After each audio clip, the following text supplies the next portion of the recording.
สาธุสาธุสาธุจะมาต้นในกันได้เกรินไว้เบื้องต้นแล้วก็คือต่อไปหลังจากที่พระอานนท์เถระได้เบิดมนทินไปก็พระมหากัสสปะก็เลยถามว่า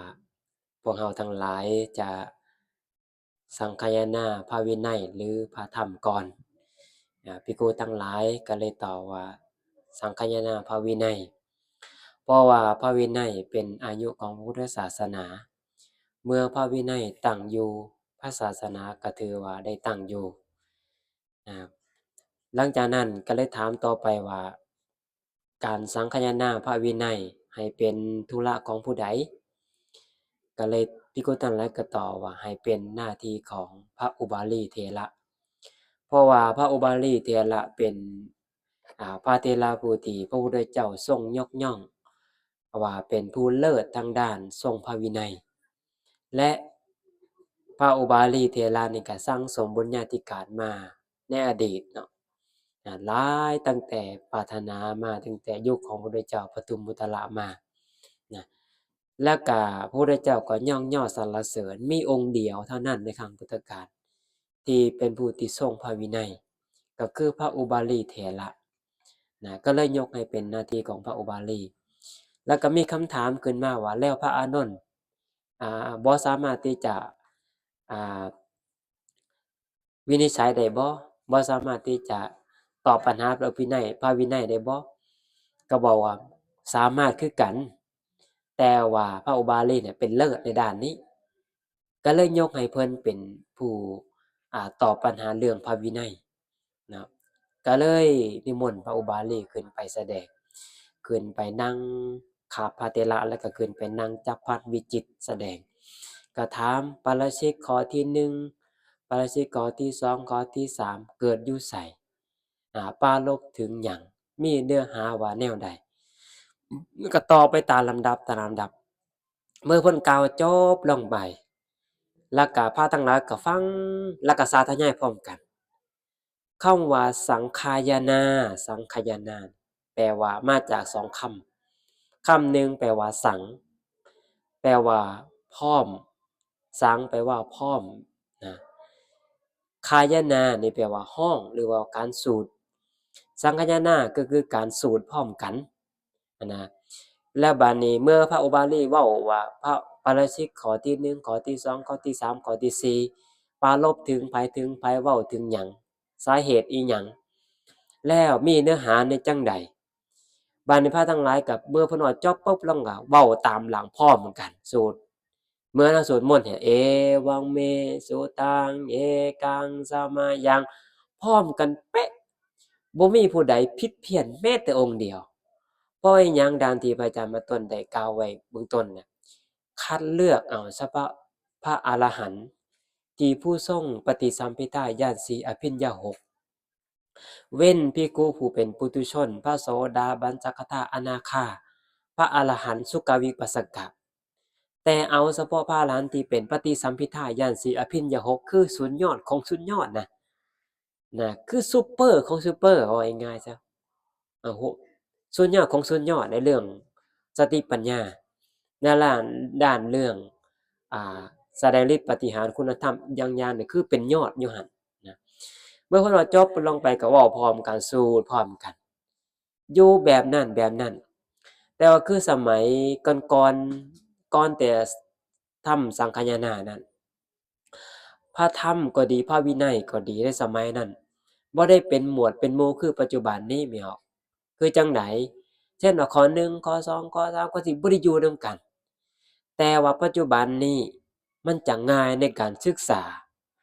บ่ว่าสิเป็นพระวินัยก็ดีพระสูตรก็ดีเพื่อจั่งใดถ้าเว้าเรื่องศีลเช่นว่าพระสูตรเนาะขออภัยวินัยก็สิเป็นข้อ1ข้อ2ข้อ3ข้อ4ข้อ5ข้อ6ข้อ7ก็เป็นหมวดไปพระสูตรบัดนี้ข้อใดพระสูตรที่ยาวเพิ่นก็จะจัดเป็นเอิ้นว่าทีฆนิกายมีทั้งหมดอยู่34สูตรพระสูตรยาวนั่นก็เว้าถึงศีลพระสูตรปานกลางเอิ้นว่ามัชฌิมนิกายหมวดที่พระสูตรปานกลาง152สูตร ขยุอันพระสูตรที่ย่อลงถัดจากนั้นอีกสังยุตตนิกายนะ7,000กว่าสูตรถัดลงมา9,000หลายเป็นหมวดเป็นหมวดเป็นหมวดเนาะไปตามลำดับพระอภิธรรมก็คือกันจัดเช่นหมวดหนึ่งมีอยู่10สูตรบาง10สูตรบางทีก็12สูตรบางที15สูตรหลายสุด55สูตรเป็นวรรคเป็นตอนเนาะก็คือสังคายนาทั้งหมดอยู่84,000พระธรรมกันธ์84,000พระธรรมขันธ์แบ่งเป็นพระวินัย10,000อ่า12,000พระธรรมขันธ์พระสูตร12,000พระธรรมขันธ์ส่วนพระอภิธรรม42,000พระธรรมขันธ์รวมทั้งหมด84,000พระธรรมขันธ์นะรวมเข้ากันนั่นแล้วก็สังคายนาตามลำดับจนครบตั้ง84,000พระธรรมขันธ์ใช้เวลาทั้งหมด7เดือนจึงสำเร็จแล้วก็ได้รับอุปถัมภ์จากเจ้าอาสาสตูดังที่พระอาจารย์มาต้นอธิบายก่อนนั้นนี้เฮ็ดอยู่แบบนั้นในสถานที่นี้ทำสัตบัญหรือว่าสัตบัญคูหาเอิ้นว่าอาตมาสิมาเอิ้นว่าทำสัตบัญเนาะนะในสถานที่นี้และการในสถานที่นี้สมัยก่อนมันอาจจะใหญ่กว้างกว่านี้แต่เนื่องด้วยว่าการเวลาโลกมันมีการทรุดลงมันแผ่นดินไหวแหน่มันก็เลยคุก็เลยแตกผุพังหินก็ขยับขยายมันจะบ่คือเก่าแต่ในปัจจุบันก็ยังเหลือส่ำนี้แหละพอได้เป็นห้องเป็นห้อยสถานที่เหล่าพระอรหันต์ได้มาเหยียบมาใช้อยู่นี่ตลอด7เดือนและใช้ความเพียรพยายามอย่างหนักกว่าจะร่อยกรองพระธรรมวินัยของพระสัมมาสัมพุทธเจ้าและอุปการะในการทำสังฆายนาในครั้งนั้นก็คือพระอุบาลีเถระและก็พระอานนท์เถระ2องค์นี้นะจนสืบเนื่องจนว่าตราบนั้นเท่านั้นจนฮอดผ่านไป100ปีบัดนะหลังจาก100ปีแล้วก็เกิดคดีขึ้นมาอีกพระเจ้าพระสงฆ์ในเมืองอย่างเช่นปาราชิกนี่เพิ่นสังฆนากันได้ครับตัวอย่างสังปาราชิกเนาะทั้ง4ข้อนี่เช่นว่าปาราชิกข้อที่1ว่าไผเป็นต้นเหตุนะไผเป็นต้นเหตุเป็นเหตุเพราะหยังเช่นว่ามีอันเสเมถุนเนาะข้อยเนาะเช่นว่าเสเมถุนไผเป็นต้นเหตุของข้อนี้เพิ่นก็ว่าพระสุทินพระสุทินกลันทบุตรเกิดอยู่เมืองใดเมืองราชคฤห์แม่นบ่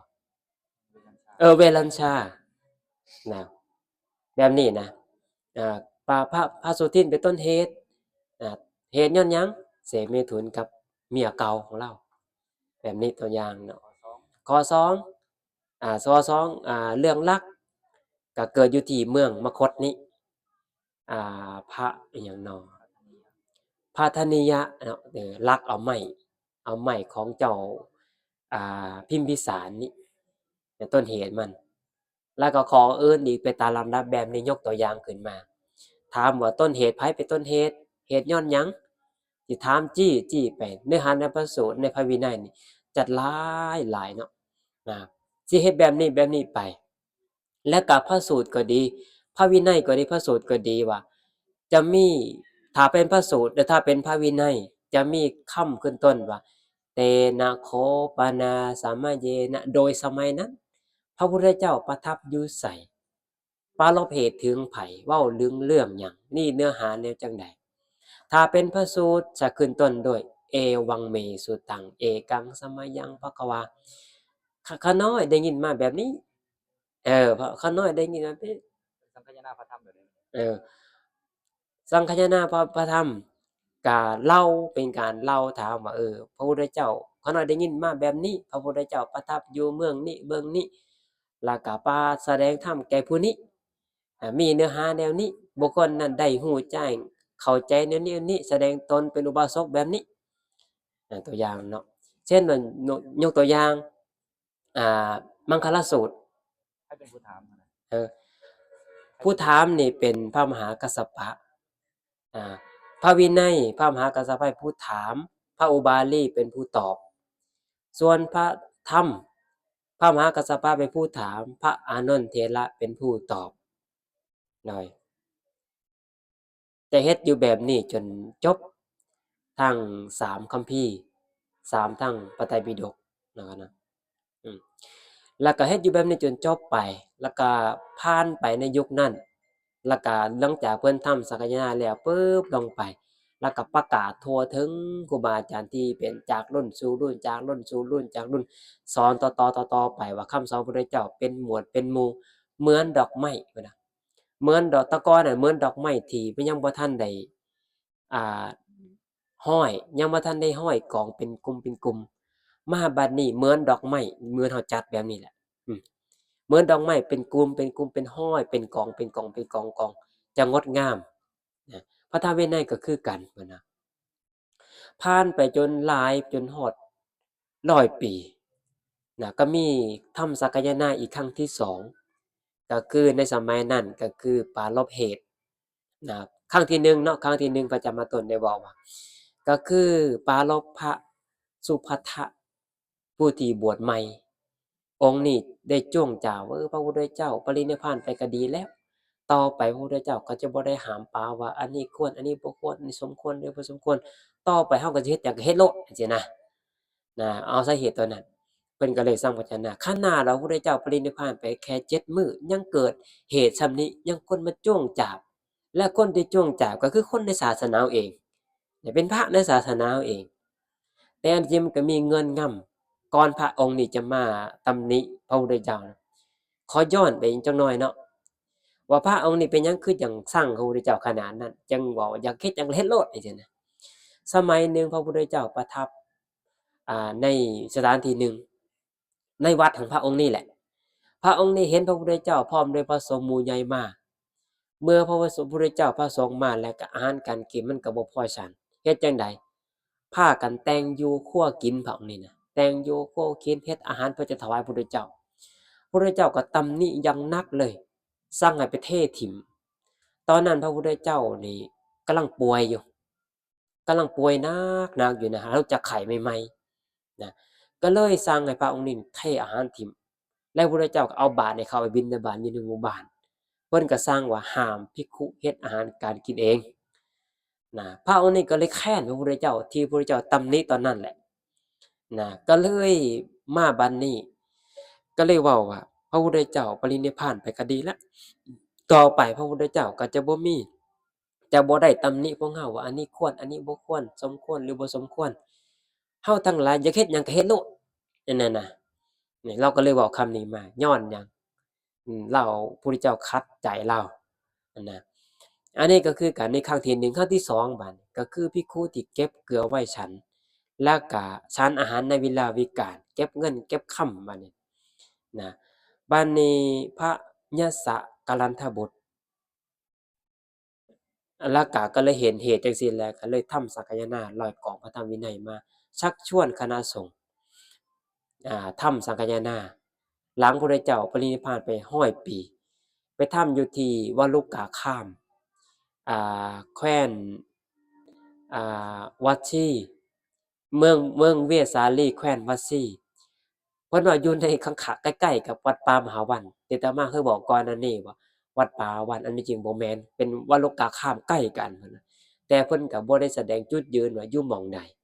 เป็นเพียงแค่หลักฐานบอกว่าอยู่ที่หมู่บ้านวโรกาคาม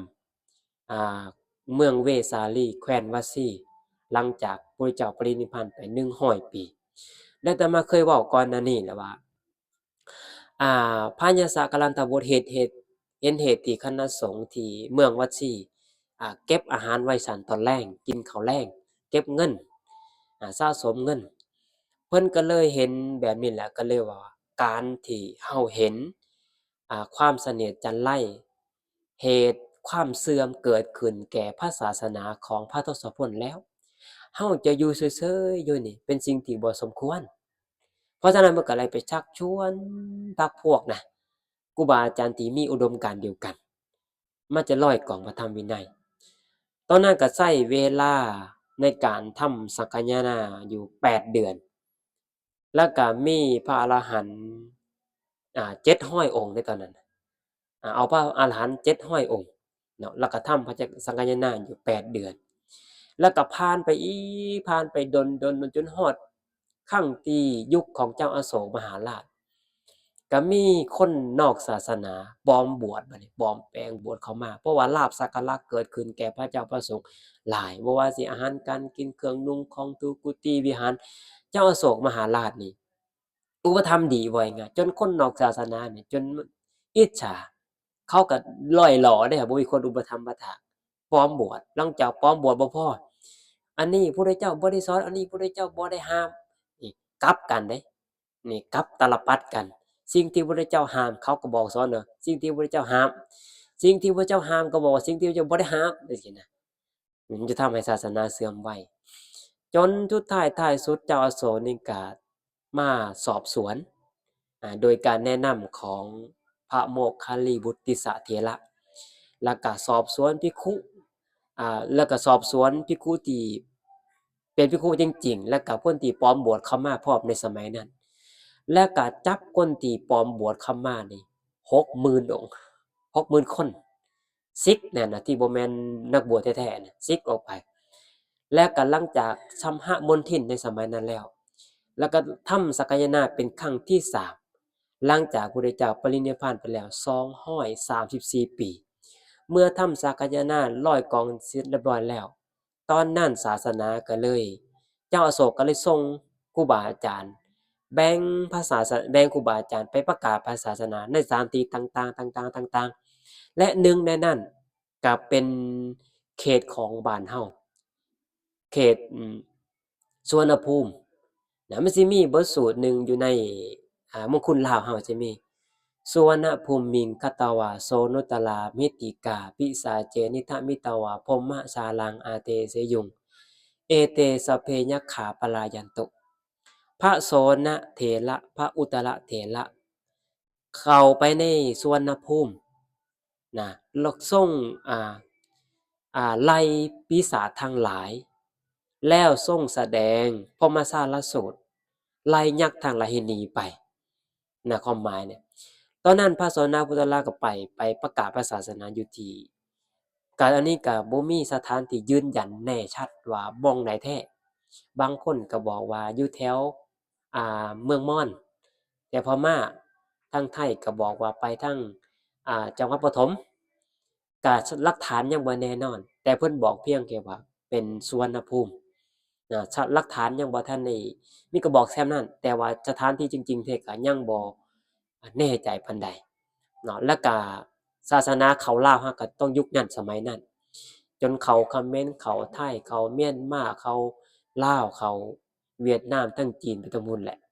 จนฮอดตอนนั้นล่ะคือศาสนาตอนยุคของเจ้าอโศกมหาราชแล้วก็มาทำสังฆทานครั้งที่4ครั้งที่5อยู่ที่ประเทศศรีลังกาตอนทำครั้งที่4นี่แหละคือจารึกเป็นลายลักษณ์อักษรบัดนี้ใส่ใบหินใส่อืมครั้งที่4ที่5เนาะในวิกิพีเดียมันบอกครั้งที่4อืมแต่ครั้งที่5ยามมาต้นไปแล้วแล้วก็หลังจากนั้นก็เป็นบันทึกเป็นลายลักษณ์อักษรบางบ่อนก็เขียนจารึกใส่หินเขียนใส่ใบลานแล้วแต่ผู้ใดมีอิหยังก็เขียนใส่จดจำมานะจากรุ่นสู่รุ่นจากรุ่นสู่รุ่นทอดไปจนฮอดยุคที่เฮาแบบมีเทคโนโลยีที่มันทันสมัยจนบันทึกอยู่ในคอมพิวเตอร์แล้วก็เฮ็ดเป็นพระไตรปิฎกจนว่าปัจจุบันนี้กว่าแต่จากพุ่นสู่มาฮอดปัจจุบันนี้พวกเราได้ศึกษาร่ำเรียนได้อ่านได้เข้าใจจากครูบาอาจารย์นี่ญ้อนอาศัยความทุ่มเทแรงกายแรงใจบากบั่นอุตสาหะครูบาอาจารย์ทรงจำแม้แต่มาเว้าแม่เว้าตอนเพลนนี่คือจำได้ดีแท้ก็ย้อนอาศัยความเพียรพยายามแม่เอ้ยถ้าว่ายากก็ยากบ่แม่นยากธรรมดาเดะยากนี่ยากอีหลีกว่าจะอ่านและเข้าใจตีความแล้วนี่มันต้องใส่ความเพียรพยายามอุตสาหะอีหลีจึงจะเว้าได้แสดงได้เทศเป็นจำได้เหมือนอ่านบางทีนี่พระสูตรบางอย่างนี่อ่านเป็น10รอบเป็น20รอบก็จะจำได้แม่เอ้ยจำยาก บางทีจำแล้วสิเข้าใจแล้วก็บ่แม่นไปอ่านจังใดวะศัพท์นี่มันจังไดอ่านนี่บางทีก็ไปอ่านต้นฉบับเป็นภาษาบาลีมาอ่านเบิ่งมาแปลโอ้บางทีก็อ่านภาษาไทยก็ยังบ่รู้เรื่องบางเทื่อโตภาษาบาลีนี่อ่านบ่รู้เรื่องอ่านได้แต่แปลบ่เป็นมาเบิ่งเขาเจ้าภาษาไทยเขาเจ้าแปลมันก็ยังบ่เข้าใจบางทีก็เบิ่งอรรถกถาเพิ่นอธิบายไปจึงเข้าใจแหน่ถ้าบ่ได้อ่านแล้วสิเข้าใจปุ๊บแล้วบ่มีทางดอก เพราะว่าธรรมะนี่เป็นของลึกเนาะแล้วพระพุทธเจ้าแสดงธรรมแต่ละกันแสดงอุปนิสัยของบุคคลนั้นโดยเฉพาะบ่ได้ถือกับบุคคลทุกคนไดเพราะฉะนั้นแล้วมันเข้าใจเฉพาะคนนั้นๆนะจริตของบุคคลนั้นๆนะไผสิอ่านแล้วพระไตรปิฎกเปิดเข้ามาแล้วเข้าใจปุ๊บโลดนี่บ่มีทางมันจะมีอยู่บางสูตรก็บ่ได้หมายความสิบ่เข้าใจเลยเข้าใจอยู่แต่ว่าเข้าใจเล็กน้อยก็มีบางเทื่อก็เข้าใจก็เลยก็มี